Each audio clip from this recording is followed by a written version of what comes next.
사람은 누구나 두려움을 안고 삽니다. 두려움은 인간의 본능적인 감정이라고 할 수 있죠. 두려움은 상상 속에서만 생기는 것은 아닙니다. 우리의 눈앞에 닥친 위기나 현실의 문제나 감당하기 어려워 보이는 상황 앞에서 찾아옵니다.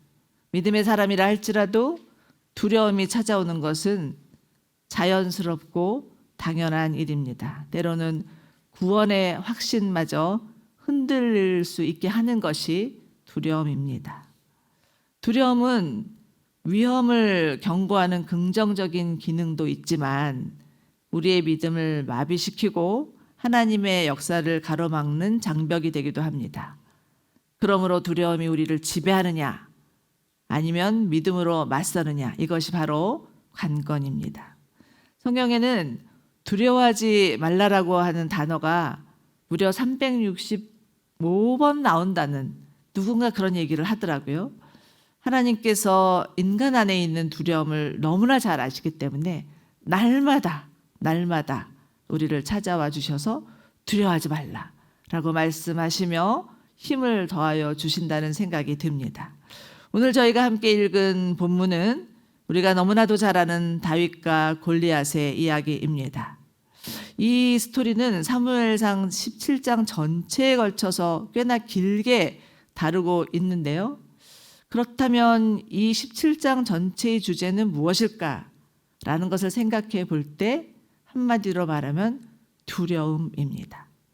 하루에도 12번씩 마음에 찾아오는 두려움의 문제를 어떻게 극복할 것인가? 하나님은 이것을 어떻게 다루고 계시는가를 묵상하며 두려움을 없앤다기보다는 두려움을 이기는 믿음의 원리를 살펴보겠습니다. 자, 우선 17장 초반부를 보면 당시 이스라엘의 정황을 상세히 설명하고 있는데요. 1절과 2절입니다.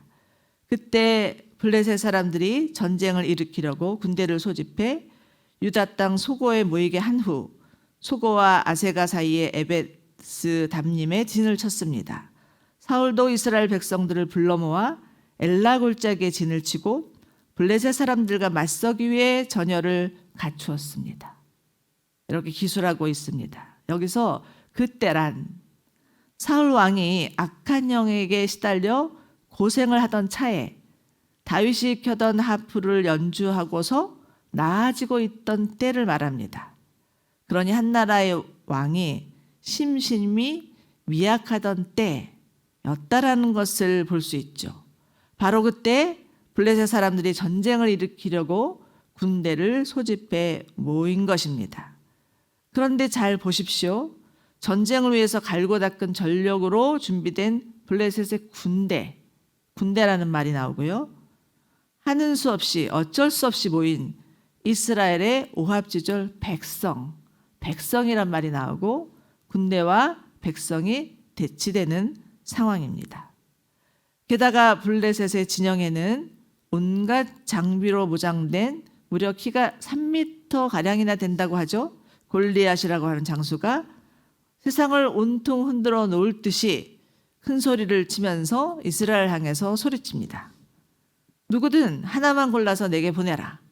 만약 나와 싸워서 그가 나를 죽인다면 우리가 너희 종이 되겠고 내가 그를 쳐서 죽이면 너희가 우리 종이 되어서 섬겨야 할 것이다. 당시 고대 전쟁이란 대표 선수 한 사람이 나와서 이기면 게임 끝. 그렇게 끝나는 게 고대 전쟁이었습니다. 이스라엘로서는 여러 가지로 취약한 상황이었죠. 이에 사울과 이스라엘 백성들은 무장된 군대를 보고 너무나 기가 죽어서 두려움에 떱니다. 또 골리앗의 말을 듣고 너무나 두려워서 벌벌 떱니다. 자, 여러분, 이들의 두려움은 어디서 기인한 것일까요? 들었고 보았기에 찾아온 두려움이었습니다. 그런데 이는 우리도 마찬가지인 것 같습니다. 여기저기서 들려오는 소식으로 또 눈으로 본 것 때문에 두려움이 몰려올 때가 많습니다. 작년에는 세계 곳곳에서 전쟁에 터졌다는 소식이 들리는 바람에 우리 안에도 두려움이 확 몰려왔던 것 같습니다. 이러다가 우리나라도 북한이 쳐들어오면 어떡하지? 이민 가야 되겠다. 이런 생각을 했던 분들이 있으실 것입니다. 우리에게 북한의 김정은은 현대의 골리앗과도 같습니다. 그런가 하면 우리나라의 출산율은 세계에서 제일 꼴찌라죠. 이렇게 가다가는 한 2050년, 60년쯤에는 나라가 없어질 것이다. 이런 말이 들리기도 합니다. 청년들의 미래는 보기에도 암울하고 불확실하고, 중년들은 아이들 학비에다 부모님 봉양에다가 허리가 휘어지는 것 같고, 노인들은 이제 100세 시대를 넘어서 120세 시대가 된다고 하니 살 길이 막막해지고, 날마다 우리 귀에 들려오는 지구촌의 소식이나 우리 눈에 보이는 거대한 세상의 물결은 우리를 두렵게 만듭니다. 이처럼 우리의 인생에도 골리앗이 있습니다. 도저히 넘을 수 없을 것 같고, 아무리 길을 써도 해결할 수 없을 것 같고, 내 힘으로는 감당할 수 없을 것 같은 불가항력의 문제들이 우리를 두려움에 빠뜨리는 것이 우리들의 현실입니다. 그러나 여러분, 두려움의 80%는 아직 일어나지도 않은 일에 대한 두려움이라고 합니다. 아직 벌어지지도 않았는데 벌써부터 염려하고 근심하고 두려워하는 것이죠. 더구나 두려움은 문제가 클 때만 생기지는 않습니다. 하나님이 보이지 않을 때 더 크게 다가오는 법이죠. 두려움이 우리의 시선을 하나님으로부터 골리앗에게로 옮겨 놓은 것입니다. 그런데 놀랍게도 이와 같은 상황에서 단 한 사람 예외가 있었으니 다윗입니다. 다윗은 다른 사람과는 달랐습니다. 저는 오늘 말씀을 준비하다가 다윗과 골리앗에 대한 이미지를 찾아보았거든요. 그랬더니 정말 다양한 이미지들이 많더라고요. 아마 주일학교 선생님이시라면 다윗과 골리앗의 이미지가 어떻게 묘사되어 있는지 많은 이미지들을 보실 수 있는데, 제가 그 중에서 가장 파격적이고 가장 임팩트한 이미지를 하나 찾아보았는데 잠시 보여주시겠습니까?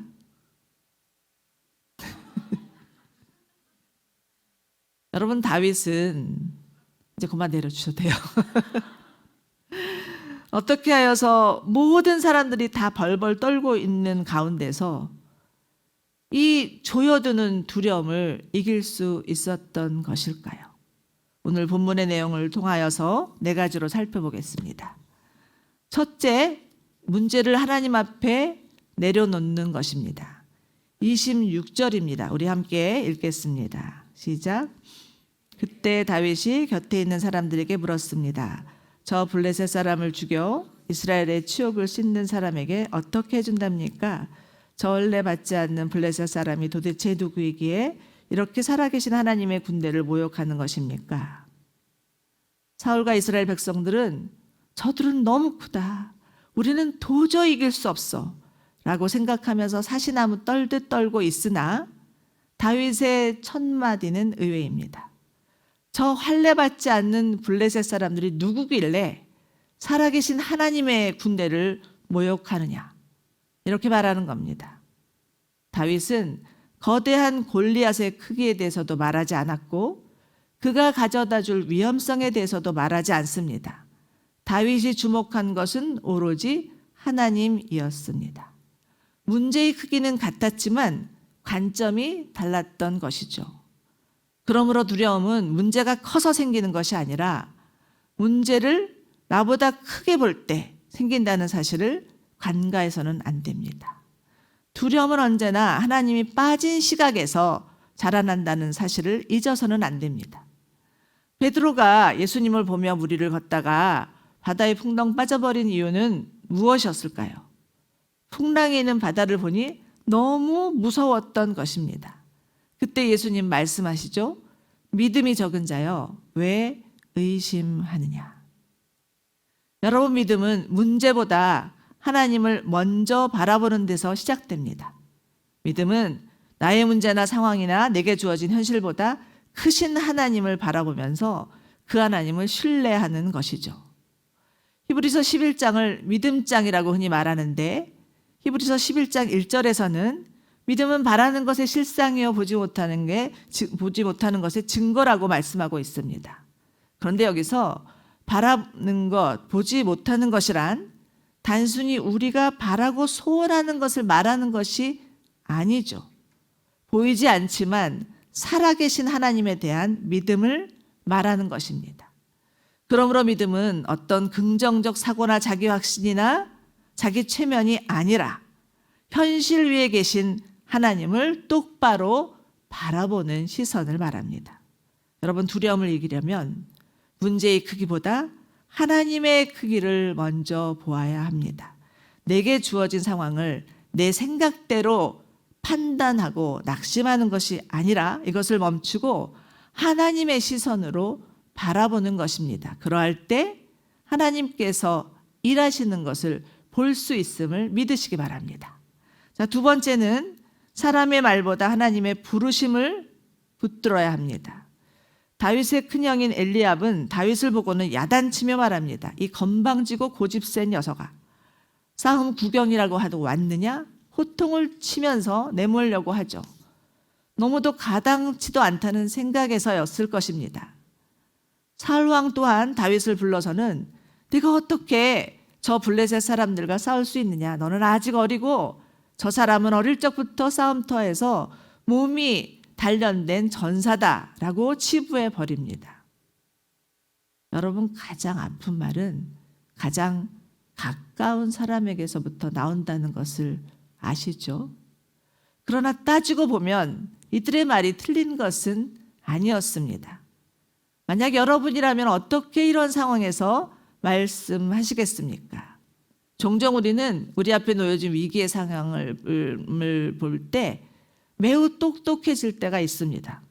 아주 분석적이고 논리적이 되면서 이치에 딱딱 맞는 말을 하는데 거기에는 하나님이라는 변수가 없습니다. 자, 잘 보십시오. 엘리압과 사울은 힘과 크기는 믿었지만 다윗은 하나님과 하나님의 구원을 믿었습니다. 엘리압과 사울의 언어는 불신의 언어였지만 다윗의 언어는 믿음의 언어였습니다.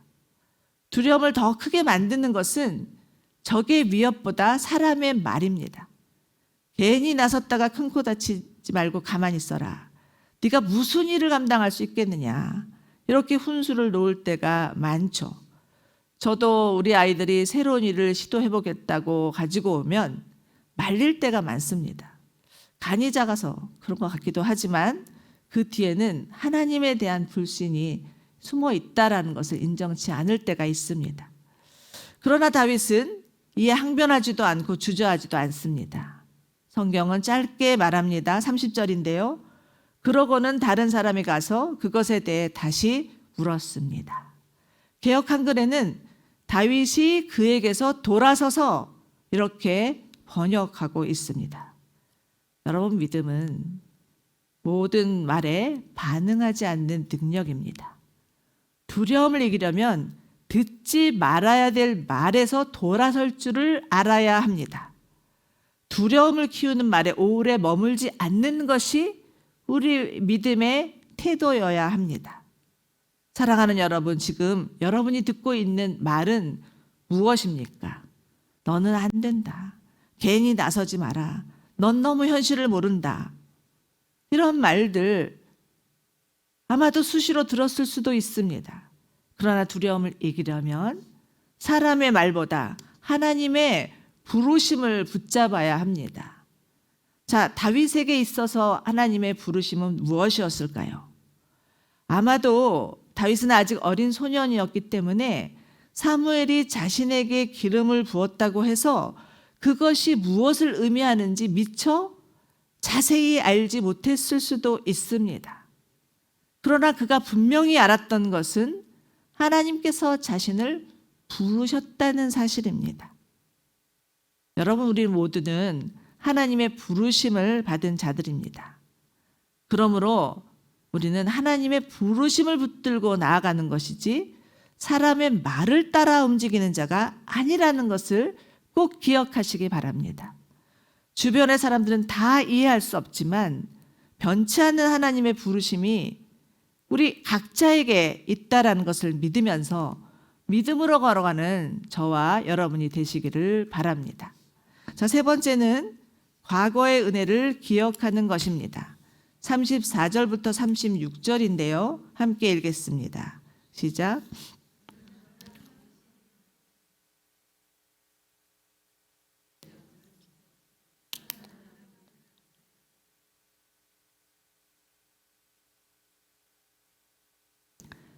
그리고 제게 달려들면 털을 움켜잡고 때려 죽었습니다. 그렇게 사자도 죽이고 곰도 죽였습니다. 저 할례 벗지 못한 블레셋 사람도 그 짐승들 가운데 하나처럼 될 것이다. 다윗이 골리앗과의 싸움에서 승산을 장담할 수 있었던 것은 자신의 경험에서 우러나온 말이었습니다. 다윗은 아직 어린 소년이었지만 하나님 체험으로 가득 차 있었습니다. 아무도 없는 광야에서 홀로 양을 치면서 하나님과 시간을 보내며 교제하였고요. 뜨거운 태양볕 아래서 하나님의 인도하심과 공급하심을 경험하였고요. 무수히 쏟아지는 밤하늘의 별들을 바라보며 하나님의 위대하심과 아름다움을 노래하였습니다. 그리고 자기에게 맡겨진 양을 해하려고 달겨든 사자나 곰을 때려 눕히면서 하나님의 전능하심과 보호하심도 경험하였습니다. 그렇기에 다윗이 하는 말은 절대 무모한 말이 아니었습니다. 여러분, 신앙은 나의 삶 가운데 친히 찾아오셔서 역사하신 하나님에 대한 체험이요 확신입니다. 과거 나의 삶에 어떤 일을 행하셨는지 하나님의 은혜가 현재에도 앞으로도 동일하게 적용될 것을 믿는 것이 믿음입니다. 그런데 지금 사울과 이스라엘 백성들은 어떻습니까? 사실 이스라엘은 이미 여러 차례 블레셋과의 전투에서 승리한 전적이 있었습니다. 사무엘이 이끄는 미스바 전투에서였습니다. 하나님께서 보내신 천둥 소리 때문에 블레셋 사람들이 혼비백산하여서 도망쳐버린 적이 있었죠. 요나단이 이끄는 전투에서도 블레셋 사람들 안에 자중질환이 일어나서 서로 치고받고 싸우다가 그냥 맥없이 끝이 난 적도 있었습니다. 모두 다 하나님이 하신 일이었습니다. 그런데도 다시 블레셋이 쳐들어오니까 언제 그런 일이 있었냐는 듯이 하나님이 행하신 일을 새까맣게 잊어버리고 다시 두려움에 빠진 것입니다. 그런데 우리들도 마찬가지인 것 같습니다. 때마다 시마다 하나님께서 건지시고 도우셨음에도 불구하고 다시 문제가 생기면 언제 그렇다는 듯이 까맣게 잊어버리고 마치 세상이 무너지는 것 같은 두려움에 휩싸이고 맙니다. 정말이지 기억상실증 환자는 아닌가라는 생각이 들기도 합니다. 그러나 그럴 때마다 하나님은 이스라엘 백성에게 반복하여 말씀하셨죠. 너희는 기억하라. 애굽에 있던 너희들을 하나님의 강한 손과 편팔로 구원해내지 않았느냐. 너희는 기억하라. 광야 40년 동안 불기둥 구름기둥으로 인도하지 않았느냐. 너희는 기억하라. 광야 40년 동안 내가 너희를 줄이게 한 적이 있느냐. 그러나 사단은 그럴 때마다 끊임없이 반복하여 참소합니다. 너희가 믿는 하나님이 어디 있느냐? 하나님이 계시다면 어떻게 이런 일이 있을 수 있겠느냐? 너희가 아무리 부르짖는다 해도 하나님이 들으실 리가 없다. 이러한 사단의 참소는 시대를 막론하고 계속됩니다. 잠시 히스기야 왕 시대로 돌아가 보면 당시는 남유다를 쳐들어왔던 아수르가 아주 큰 군대를 이끌고 와서 이스라엘 앞에서 엄포를 놓으면서 비웃는 소리가 있었습니다. 이렇게 소리치죠. 네가 무엇을 믿고 있기에 그렇게 자신만만하느냐. 너희가 전략과 군사력을 갖추었다고 큰 소리 땅땅 치는데 다 헛소리다. 너희는 너희의 왕 히스기야의 말에 귀 기울이지 말아라. 그가 하나님을 의지하라고 하는 말은 절대로 듣지 말아라. 시대와 상관없이 사단의 레파토리는 동일합니다. 늘 우리에게도 동일하게 찾아와서 우리에게다 속삭이면서 두려움을 심어주는 것이죠. 그러나 여러분, 우리가 잊지 않아야 할 것은 언제나 하나님은 우리의 편이라는 사실입니다. 과거에도 그러했듯이 앞으로도 하나님은 우리를 이기게 하실 것이라는 믿음입니다. 사랑하는 여러분, 두려움은 망각에서 자라납니다. 하나님의 도우심을 잊을 때 두려움은 다시 고개를 쳐들죠. 다윗은 과거의 은혜에 근거하여서 미래의 승리를 확신하고 있습니다. 과거의 은혜를 기억하는 사람은 미래의 두려움에서 무너지지 않는다는 사실을 반드시 기억하는 저와 여러분이 되시기를 축원합니다. 자, 이제 마지막으로 네 번째입니다. 하나님이 싸우신다는 확신을 갖는 것입니다. 37절인데요. 함께 읽겠습니다. 사자의 발톱과 곰의 발톱에서 저를 구해내신 여호와께서 저 블레셋 사람의 손에서 구해내실 것입니다. 사울이 다윗에게 말했습니다. 가거라, 여호와께서 너와 함께 하시기를 바란다. 다윗의 말은 무모한 자신감에서 나온 말이 아니었고요. 하나님에 대한 신뢰에서 나온 말이었습니다. 그가 살아계신 하나님의 능력과 힘을 100% 신뢰하였기 때문이죠. 이에 사울 왕도 덩달아서 확신을 얻으면서 다윗을 전장으로 내보냅니다. 한 사람의 믿음의 언어에는 이만큼 영향력이 있다라는 것이죠.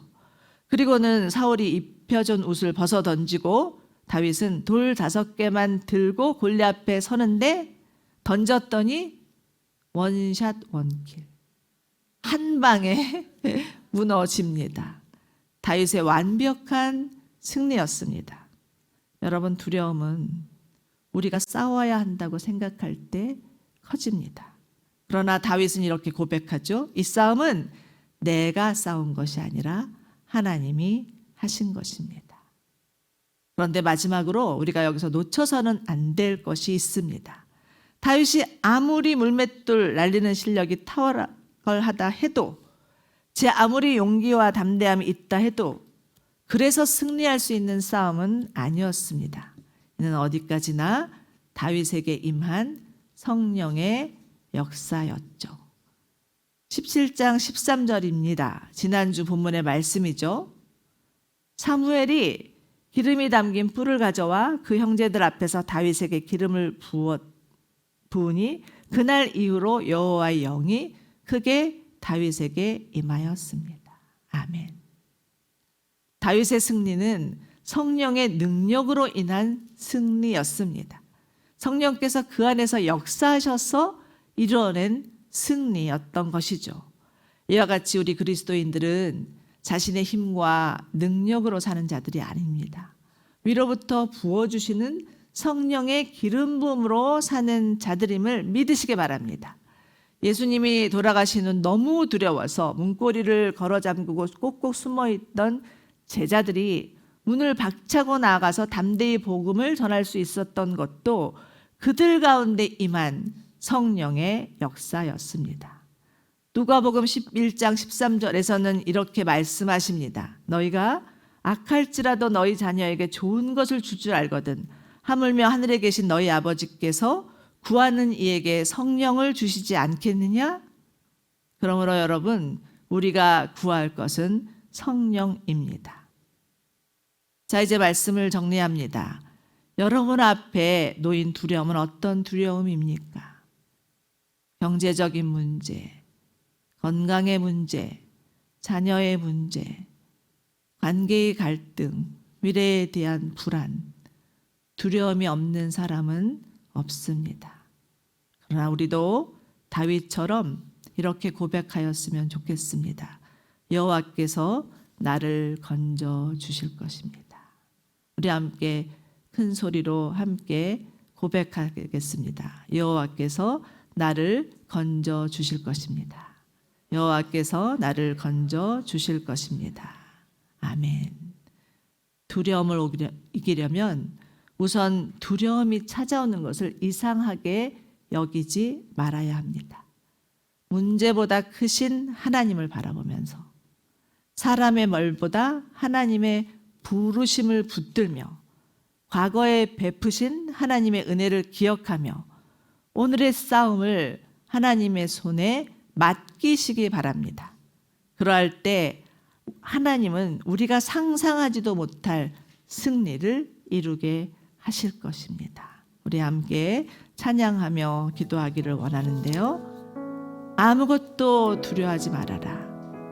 주 나의 하나님이 지켜주시네. 놀라지 말아라. 겁내지 말아라. 주님 나를 지켜주시네. 함께 찬양함으로 나아가시겠습니다.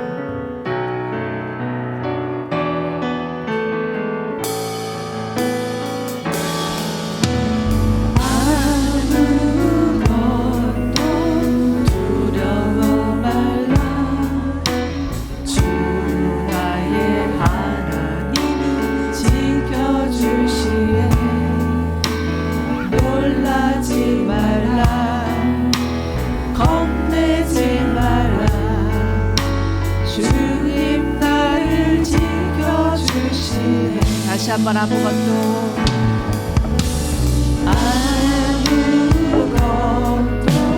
두려워 말라. 주 너의 하나님이 지켜주시네. 놀라지 말라. 겁내지 말라. 주님 나를 지켜주시네.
사랑하는 여러분 앞에 놓인 두려움은 어떤 두려움입니까?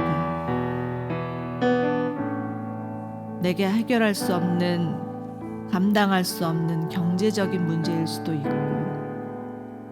건강의 문제일 수도 있고, 자녀의 문제일 수도 있으며, 관계의 갈등일 수도 있고, 미래에 대한 불안일 수도 있습니다.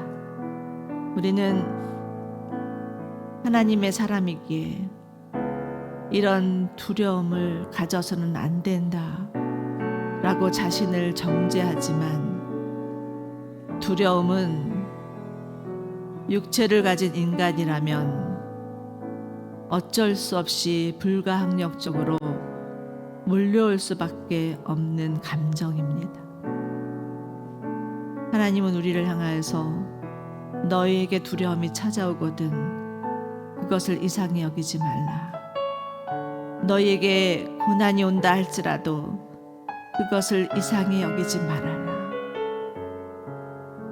문제보다 크신 하나님, 너희와 함께 하시는 하나님, 그 하나님이 너희의 하나님이라 이렇게 말씀하여 주심을 붙잡습니다. 우리 이 시간 기도할 때 하나님, 어느새 하나님보다 내 문제가 더 크게 보였습니다. 어느새 하나님께서 내 삶 가운데 행하신 일들을 잊어버린 채 내게 놓여진 문제가 너무 커서 하나님을 잊었습니다.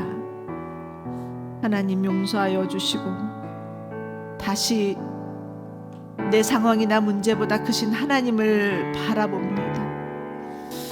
하나님, 저희로 주님을 보게 하여 주시옵소서.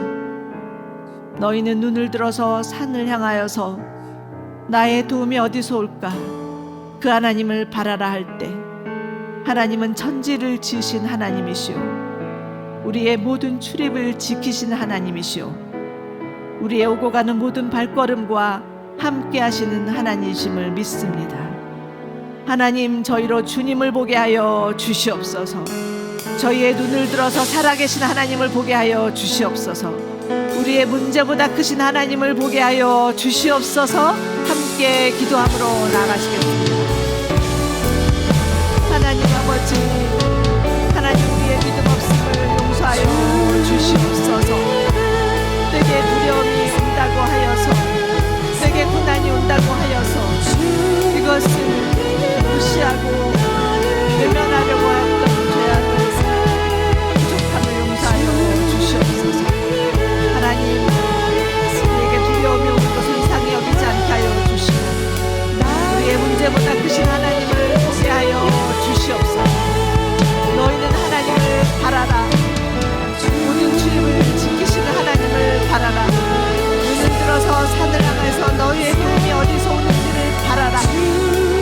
하나님은 너희를 지키시고 돌보시는 하나님이시라. 너희 평생에 하나님만이 너희의 산성이고 인생을 믿어라 말씀하시는 주의 음성을 들게 하여 주시옵소서. 아버지 하나님, 우리 안에 있는 두려움이 무엇입니까? 나를 짓누르고 있는 재정의 문제들, 점점 쇠약해가는 내 육체의 문제들, 하나님, 내가 도저히 어떻게 해결할 수 없는 자녀의 문제들, 관계의 어려움, 미래에 대한 불안이 있습니다. 그러나 하나님, 우리도 다윗처럼 여호와께서 나를 건져주신 것이라고 고백하게 하여 주시옵소서. 그래서 주께서 던져주시는 것들을 경험하게 하여 주시옵소서. 문제보다 크신 하나님을 바라보게 하여 주시고 내 상황을 뛰어넘어서 역사하시는 하나님, 그 하나님을 신뢰하게 하여 주시옵소서. 하나님, 그리하여서 우리로 사람의 말보다 하나님의 부르심을 붙드는 자들 되게 하여 주시고 과거에 하나님께서 우리가 가운데 베푸신 일을 기억하게 하시며 오늘의 싸움을 담대히 싸우게 하여 주시옵소서.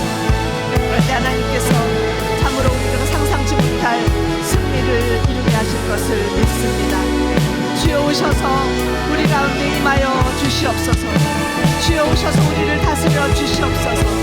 우리 안에 있는 두려움을 가져가 주시옵소서.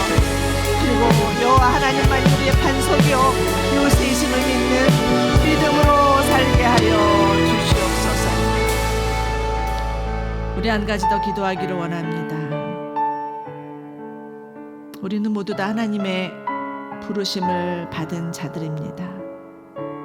각자의 처소에서 하나님은 우리를 한 가정의 아내로, 어머니로, 또 직장에서 또 한 사람의 사회인으로, 교회에서 또 직분자를 가진 권사로, 집사로, 팀장으로 여러 모양으로 불러주셨습니다. 그러나 사람들은 하나님의 부르심보다 자신의 생각과 판단으로 우리를 평가하고 우리에게 쉬운 말을 던지면서 우리를 낙심케 합니다. 하나님, 우리로 사람의 말보다 하나님의 부르심을 붙들며 담대히 믿음의 걸음을 걸어가게 하여 주시옵소서.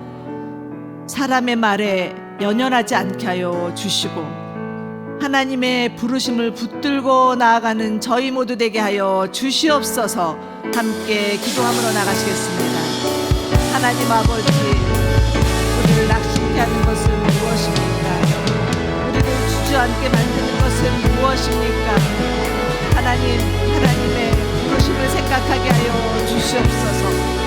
하나님께서 우리를 부르신 부르심을 기억하게 하여 주시고 사람의 말로 인하여서 좌지우지 않게 하여 주시며 낙심치 않게 하여 주시옵소서.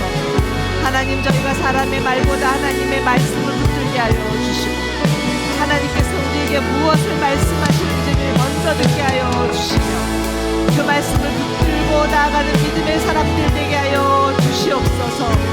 아버지 하나님, 우리에게는 하나님께서 우리의 삶 가운데 베풀어 주신 하나님의 은혜가 있습니다. 이를 잊지 않게 하여 주시고 날마다 때마다 우리 가운데 찾아와 주셔서 우리를 도우시는 하나님, 그 하나님의 은혜를 기억하게 하여 주시옵소서. 그리고 오늘의 싸움을 하나님의 손에 맡기게 하여 주십시오. 하나님은 우리의 편이시고 하나님은 반드시 우리로 이기게 하여 주실 것을 믿습니다.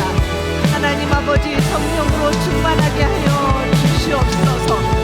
참으로 악한 자라도 자기 자녀에게 좋은 것을 줄 줄 알거든 하물며 하늘에 계신 너희 아버지께서 구하는 사람마다 성령을 주시지 않겠느냐 라고 말씀해 주셨음을 붙듭니다.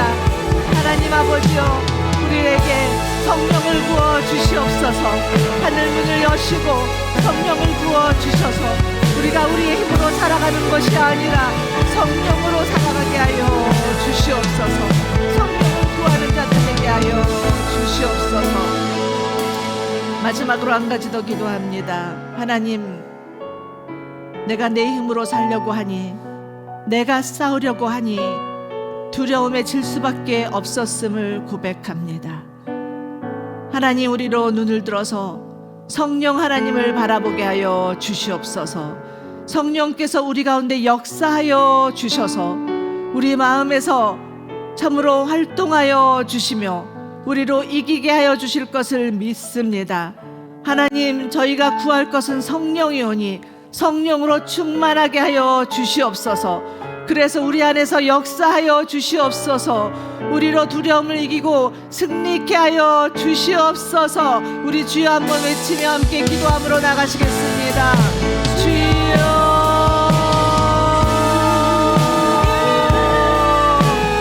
아버지 하나님, 아버지 하나님, 우리가 내 힘으로 싸우려 했던 것을 되게 합니다.